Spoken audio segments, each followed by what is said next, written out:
प्रदूषित कर दिया गया, एयरपोर्ट बंद हो गया, उद्योग बंद हो गए, हर जगह लाचारी लाचारी। आप याद करिए, जब कानपुर के साथ ये हो सकता है तो देश के साथ इन लोगों ने क्या नहीं किया होगा, देश के संसाधनों में किस लूट नहीं मचाई होगी। और इसीलिए मैं कहता हूं, बार बार कहता हूं, अंग्रेज चले गए लेकिन अपने मानस उत्तराधिकारियों को देश को लूटने के लिए उसी प्रकार से छोड़ गए जो दृश्य हम लोगों ने कानपुर के अंदर देखा था। आपने पिछले 10 वर्ष में बदलते हुए कानपुर को देखा है। आज कानपुर में यहां पर औद्योगिक वातावरण बनाने के लिए फिर से डिफेंस मैन्युफैक्चरिंग कॉरिडोर का निर्माण का कार्य हो रहा है। एम्युनिशन मैन्युफैक्चरिंग का काम यहां प्रारंभ हो गया है। यहां पर टेक्सटाइल के नए हब के रूप में विकसित करने के लिए प्लेटेड फैक्ट्री का निर्माण कार्य युद्ध स्तर पर चल रहा है। अगले 2-3 महीने के अंदर रेडीमेड गारमेंट के एक नए केंद्र के रूप में कानपुर फिर से विकसित होने जा रहा है। यह कानपुर फिर से एयर कनेक्टिविटी के साथ जुड़ चुका है। वंदे भारत ट्रेन की सुविधाएं कानपुर से दिल्ली के बीच, अन्य नगरों के बीच फिर से प्रारंभ हो चुकी है। और रोड कनेक्टिविटी के लिए तो कहना ही क्या है। आउटर रिंग रोड हो या फिर लखनऊ कानपुर के बीच में ग्रीनफील्ड एक्सप्रेसवे का निर्माण, गंगा एक्सप्रेसवे के निर्माण होने के बाद पश्चिमी उत्तर प्रदेश और पूर्वी उत्तर प्रदेश की दूरी को और कम करने में कानपुर मदद मिलेगी। नए नए इंफ्रास्ट्रक्चर का डेवलपमेंट आज कानपुर के अंदर हम सबको देखने को मिल रहा है। अब ये कानपुर केवल एक बिखरा हुआ नगर नहीं, वीरान नगर नहीं, बल्कि भारत का अपनी विरासत और विकास के साथ जुड़ने वाले महानगर के रूप में देखने को मिल रहा है। 2021 में कानपुर की मेट्रो प्रारंभ हो चुकी है, इसका कंप्लीट हो गया है और अगले कुछ ही महीनों में हम इसके सेकंड फेज को भी लोकार्पण करने जा रहे हैं। कानपुर आज प्रो सिटी भी हो गया है, स्मार्ट सिटी भी हो गया है। कानपुर आज उद्योग को पुनर्जीवित करने वाला सिटी भी हो गया है। तो अपनी आईआईटी कानपुर की मदद से इनोवेशन का भी एक नया हब बनकर के फिर से उभर रहा है। उस कानपुर महानगर के अंदर आज हम सब इस महापुरुष की पावन जयंती कार्यक्रम के साथ यहां पर हम लोग जुड़ रहे हैं। और मुझे कहने में कोई संकोच नहीं, ये कानपुर ही है जहां बिठूर के माध्यम से देश के प्रथम स्वतंत्र समर की लौ को आगे बढ़ाने के लिए यहीं से नानाराव पेशवा ने देश भर के राजाओं को जिस गुप्त संदेश के माध्यम से जोड़ने का काम किया था, वह भूमि भी बिठूर ही थी। बिठूर से ही ये चीजें आगे बढ़ती है।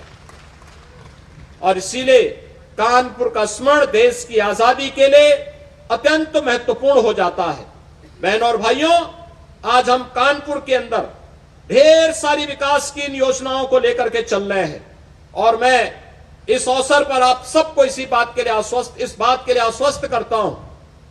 आज भी हम लोगों ने कानपुर के बारे में विधानसभा के अध्यक्ष जी के साथ, यहां के माननीय जनप्रतिनिधियों के साथ मिलकर के एक बृहद योजना को आगे बढ़ाने की कार्रवाई को आगे बढ़ाया है। और जो बात यहां के स्थानीय विधायक कह रहे थे कि यहां पर भी ब्रह्मवर्त कॉरिडोर का निर्माण होना चाहिए, यहां की कनेक्टिविटी के लिए जो भी गैप बचे हुए उनको हम ठीक करें, तो स्वाभाविक रूप से अपेक्षा होनी चाहिए और बिठूर को उसका गौरव प्राप्त होना ही चाहिए। इस दिशा में सरकार पूरी प्रतिबद्धता के साथ बढ़ करके कार्य करेगी। इस विश्वास के साथ आज यहां पर महाराष्ट्र से जुड़े हुए जो हमारे प्रतिनिधिगण आए हैं, मैं यहां पर खास तौर पर विनय सहस्त्रबुद्धे जी का और सुधीर थोराट जी का, जिन्होंने नानाराव पेशवा की पावन जयंती को बिठूर में मनाने का निर्णय लिया। अभी आपसे मैं कहूंगा 1857 के प्रथम स्वातंत्र समर में कौन कौन से अस्त्र और शस्त्र प्रयोग में आए थे, प्रदर्शनी लगी है सामने, थोड़ा अवलोकन जरूर करना।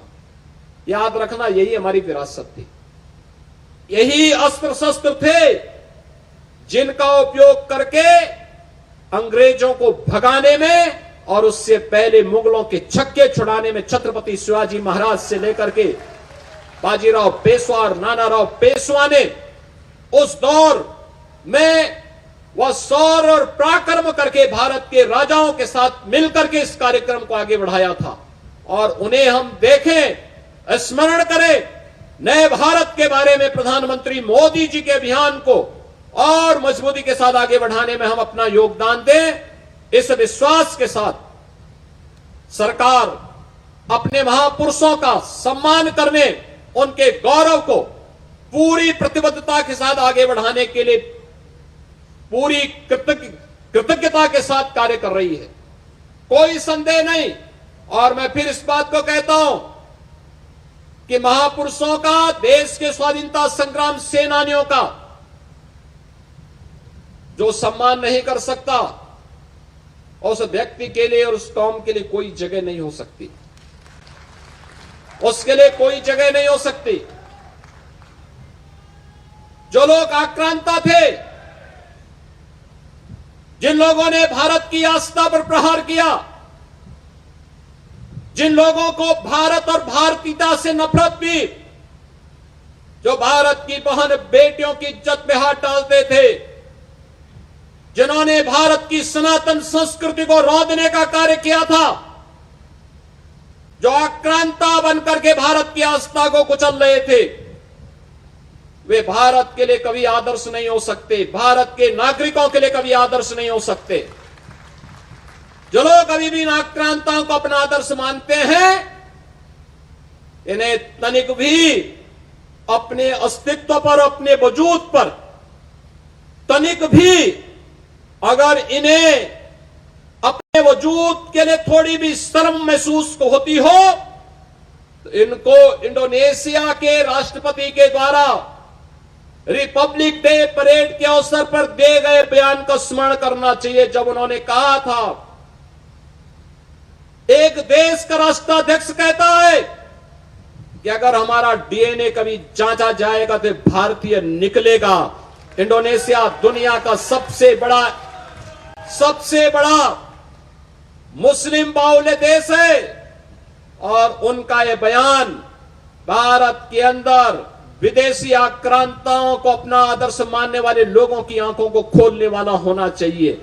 मैं विश्वास करता हूं इस बयान के बाद वे लोग भी छत्रपति शिवाजी महाराज, महाराणा प्रताप, गुरु गोविंद सिंह जी महाराज और भारत के इन महान योद्धाओं के बारे में, महान क्रांतिकारियों के बारे में श्रद्धा का भाव रखेंगे और भारत को एक भारत श्रेष्ठ भारत बनाने में अपना योगदान देंगे।